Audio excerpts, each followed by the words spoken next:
back to the channel. So today our point of remark is on directive principle of the state policy. Directive principle of state policy. So the directive principle of state policy are enumerated in part 4 of Constitution from Article 36 to 51, I think, which I mentioned in my previous video. And the framers of the Constitution borrowed this from Irish Constitution of 1937. The direct principle, along with the fundamental rights, contain the philosophy of the Constitution, and it is the soul of the Constitution. So next we can discuss about the classification of the directive principle. So the Constitution does not contain any classification of directive principle, but on the basis of their content and direction, they can be classified into three broad categories like socialistic, Gandhian and liberal intellectual.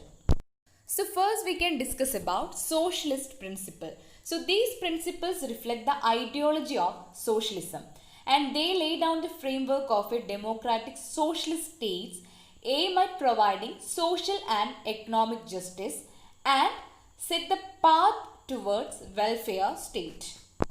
So first socialist principle is actually to promote the welfare of the people by securing a social order permeated by justice and to minimize inequality in income, status, facilities and opportunities.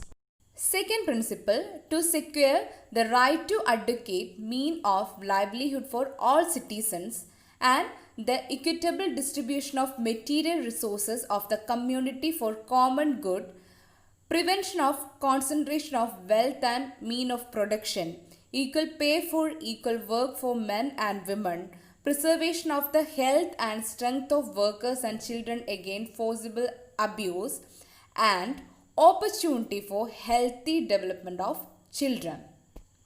Third one, to promote equal justice and to provide free legal aid to the poor. And fourth one, to secure right to work, to education and to public assistance in case of unemployment, old age, sickness and disablement.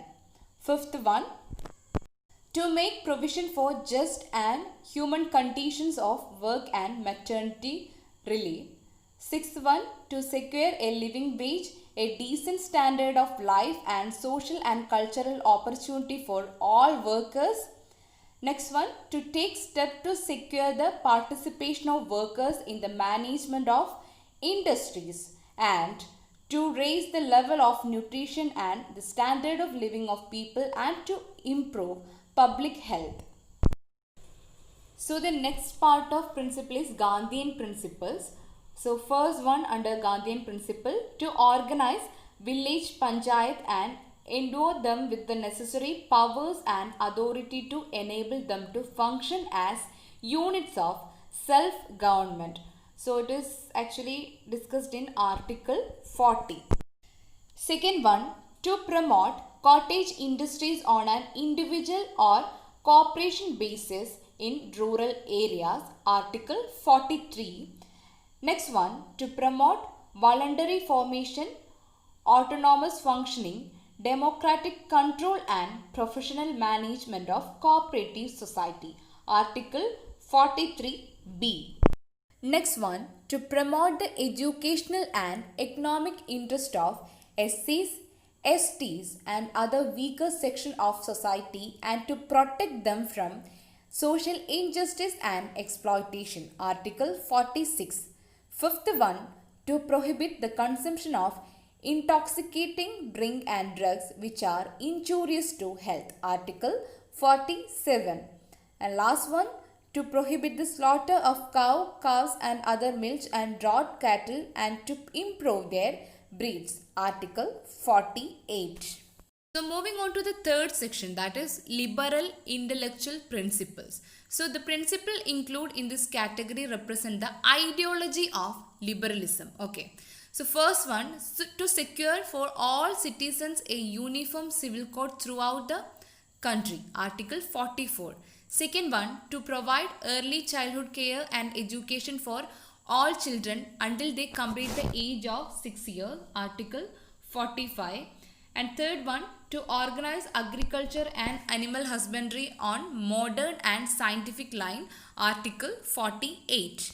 Fourth one, to protect and improve the environment and to safeguard forest and wildlife, Article 48A. Fifth one, to protect monuments, places and objects of artistic or historic interest which are declared to be of national importance, Article 49. And last one, to separate the judiciary from the executive in the public services of state, Article 50. So moving on to the sanction behind directive principle, Sri B.N. Rao, the constitutional advisory to the Constituent Assembly, so he recommended that the right of an individual should be divided into two categories. First one, justiciable, and second one, non-justiciable, which are later accepted by the drafting committee. Okay, and consequently the fundamental right which are justiciable in nature and are incorporated in part 3rd, okay, and the directive principle which are non-justiciable in nature and incorporated in part 4 of the Constitution. So the framers of the Constitution made the directive principle as non-justiciable and legally non-enforceable because the country did not possess sufficient financial resource to implement them. Second one, the presence of vast diversity and backwardness in the country would stand in the way of their implementation. And third one, the newly born independent India state with its many preoccupations might be crushed under the burden unless it was free to decide the order, the time, the place and the mode of fulfilling them. And now we can discuss about the implementation of directive principles. Okay, so since 1950, the successive governments at the center and in the states have made several laws and formulated various programs for implementing the directive principles. So now we can check one by one what all are the different laws and various programs actually made for implementing these directive principles. So first one, the Planning Commission was established in 1950 to take up the development of the country in a planned manner. So which we actually discussed in our previous video. And the successive 5-year plan aimed at securing socio-economic justice and reducing inequality of income, status and opportunities. And in 2015, the Planning Commission was replaced by a new body called Niti Aayog, that is National Institution for Transforming India. We discussed in my previous video. And some of the act which they implemented, the Minimum Wages Act 1948, the Payment of Wages Act 1936, the Payment of Bonus Act 1965, the Contract Labour Regulation and Abolition Act 1970, the Child Labour Prohibition and Regulation Act 1986, the Bonded Labour System Abolition Act 1976, the Trade Union Act 1926, the Factories Act 1948, the Mines Act 1952, the Industrial Dispute Act 1947 and the Workmen Compensation Act 1923 and so on have been enacted to protect the interest of the labor sections. Okay, and in 2006 the government banned the child labor, and in 2016 the Child Labor Prohibition and Regulation Act 1986 was renamed as the Child and Adolescent Labor Prohibition and Regulation Act 1986. The Maternity Benefit Act 1961 and Equal Remuneration Act 1976 have been made to protect the interest of women workers. Okay, so moving on to some of the programs which was initiated. First one, the Community Development Program 1952, Hill Area Development Program 1960, Drought Prone Area Program 1973 and Minimum Needs Program 1974. And next one, Integrated Rural Development Program 1978, Jawahar Rozgar Yojana 1989, Sampurna Gramin Rozgar Yojana 2001 and National Rural Employment Guarantee Program 2006 and so on have been launched for raising the standard of living of people. And the Wildlife Protection Act 1972, the Forest Conservation Act 1980 have been enacted to safeguard the wildlife and forest respectively. And further, the Water and Air Act have provided for the establishment of central and state pollution control board which are engaged in the protection and improvement of environment. And the National Forest Policy 1988 aim at the protection, conservation and development of forests. And the three-tier Panchayat Raj system has been introduced to translate into reality Gandhiji's dreams of every village being a republic.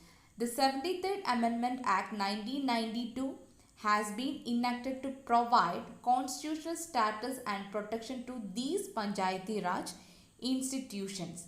And seats are reserved for SCs, STs and other weaker section in educational institutions, government services and representative bodies.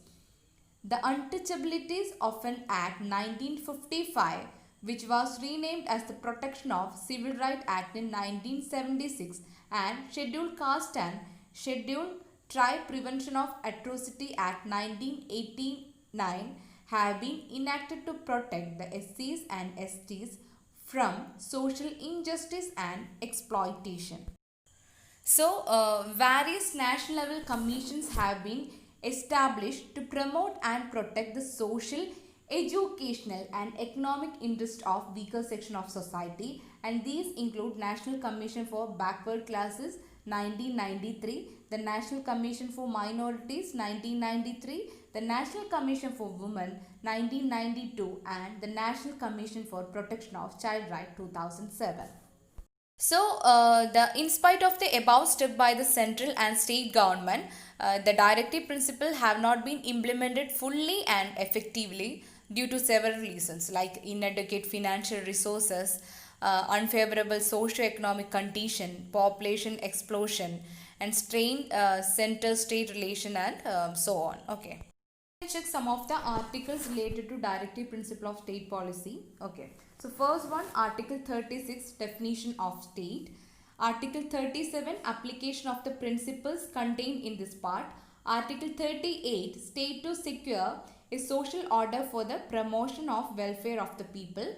Article 39, certain principle of policy to be followed by the state. Article 39A, equal justice and free legal aid. Article 40, organization of village panchayat. Article 41, right to work, to education and to public assistance in certain cases.